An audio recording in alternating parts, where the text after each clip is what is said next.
Hare Krishna, welcome to JSK channel. இன்றைக்கி நான் வந்து கொள்ளு தோசை எப்படி பண்ணுறதுன்னு காட்ட போகிறேன். அதுக்கு முன்னால் என் சேனலை சப்ஸ்கிரைப் பண்ணிக்கோங்க மறக்காமல். இதுக்கு தேவையான பொருள் வந்து கொள்ளு, உளுத்தம்பருப்பு, அவுல், அரிசி, வெந்தயம். இது பாருங்கள், இந்த டம்ளரில் தான் நான் எல்லா அளவும் எடுத்துக்க போகிறேன். ஒரு டம்ளர், இந்த ஒரு டம்ளரில் ஃபுல் டம்ளரில் கொள்ளு போட்டுக்கிறேன். அதே கப்பில் 1 அரிசி.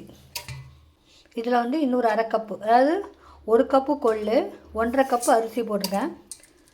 உளுத்தம்பருப்பு அதே டம்ளரில் அரைக்கு எடுத்துருக்கேன். அரைக்கு உளுத்தம்பருப்பு. இதில் 1/4 கப்பு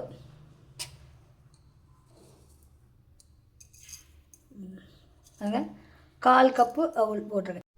இதில் கொஞ்சம் வெந்தயம் ஆட் பண்ண போகிறேன். அப்புறம் இது எல்லாத்தையும் ஒன்றா சேர்த்து தான் ஊற வைக்க போகிறேன். இதெல்லாம் மினிமம் 6 to 8 hours ஊறணும். நல்லா களைஞ்சிட்டு ஊற வைங்க. இதை களைஞ்சிட்டு நல்லா ஊற வச்சுருக்கேன். சரி, 6 to 8 hours ஊறணும். நல்லா ஊறிருக்கு. இப்போது இதை நான் வந்து அரைக்க போகிறேன். எல்லாம் ஒன்றா மிக்சியில் போட்டு அரைக்க போகிறேன். அல்லது உப்பு போட்டுட்டேன். இப்போ இதை நான் அரைக்க போகிறேன்.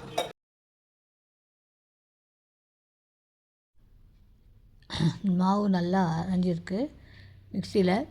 இது நீங்கள் நம்ம சாதாரணமாக அந்த இட்லி தோசை அரைக்கிற மாதிரி தான் அரைக்கணும். எந்த இதுவும் கிடையாது. அதனால் நல்லா அரைஞ்சிருக்கு. நல்லாவே அரைப்படுங்க, நல்லா வரும் அது தோசை.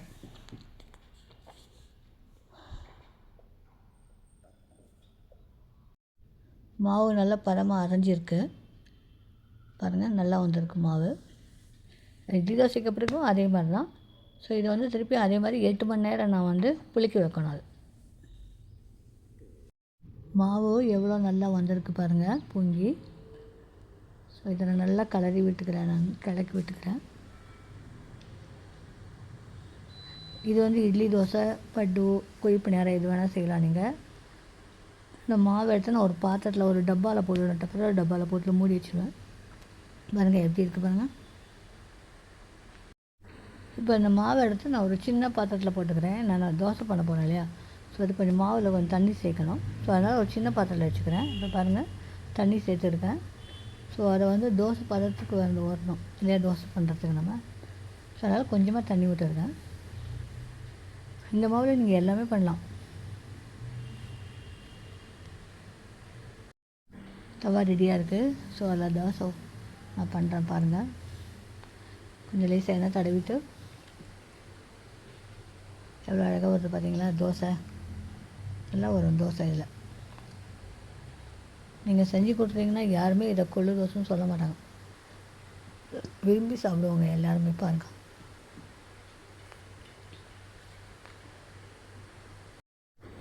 இதுக்கு நான் வந்து வேர்க்கடலை சட்னி தான் பண்ண போகிறேன். ஸோ வேர்க்கடலை தான் வறுத்துட்ருக்கேன். இதுக்கு வந்து வேர்க்கடலை சட்னி, கடலைப்பருப்பு சட்னி, அந்த மாதிரி சட்னிலாம் நல்லாயிருக்கும். தக்காளி சட்னி அந்த மாதிரிலாம். மூடி எடுத்துக்கிட்டேன் பாருங்கள். ஒரு பக்கம் பாருங்கள் எப்படி வருது பாருங்கள். தோசை ரொம்ப அருமையாக வருங்க பாருங்க எப்படி இருக்குன்னு. நார்மல் தோசை மாதிரி தான் இருக்குது. யாரும் கொள்ளு தோசைன்னு நம்ப மாட்டாங்க. எவ்வளோ நல்லா வருது பாருங்கள். ஸோ இது உடம்புக்கு ரொம்ப நல்லது. நிறைய ஃபைபர் கண்டென்ட் இருக்கிறதுனால கொள்ளு வந்து உடம்புக்கு ரொம்ப நல்லது. ஸோ இந்த மாதிரிலாம் பண்ணி கூட நம்ம வந்து வீட்டில் இருக்கவங்களுக்கு கொடுத்தா அவங்களும் விருப்பப்பட்டு சாப்பிடுவாங்க. இல்லை பட்டு பண்ணலாம், அதாவது கொழிப்பு நேரம் பண்ணலாம், மசால் தோசை கூட பண்ணலாம், இட்லி பண்ணலாம். இந்த மாவில் நீங்கள் எல்லாமே பண்ணலாம். ஸோ வீட்டில் இருக்கவங்களும் விருப்பப்பட்டு சாப்பிடுவாங்க. ஃபைபர் இருக்கிறதுனால கொள்ளில் அது உடம்புக்கு ரொம்ப நல்லது. பாருங்கள் நல்லா முறுமுறுன்னு எப்படி இருக்குது பாருங்கள். கலரே எவ்வளோ அழகாக இருக்குது பாருங்கள். அது தோசை கலர் இல்லையா.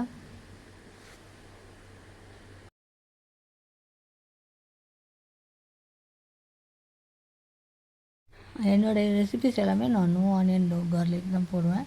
ஏன்னா நான் எல்லாமே பகவானுக்கு நைவேத்தியம் பண்ணுறதுனால. ஸோ ஆனால் மட்டும் அந்த மாதிரி ரெசிபிஸ் தான் நான் பண்ணுவேன். ரெடி ஆகிட்டு வேர்க்கடலை சட்னி. ஒரு தோசை எவ்வளோ அழகாக வருது பாருங்கள். ஸோ என் சேனலை சப்ஸ்கிரைப் பண்ணுங்கள், லைக் பண்ணுங்கள், கமெண்ட் பண்ணுங்கள், ஷேர் பண்ணுங்கள். தோசைலாம் எவ்வளோ அழகாக இருக்குது பாருங்கள். தோசை எல்லாமே நல்லா வந்துட்டு பாருங்கள்.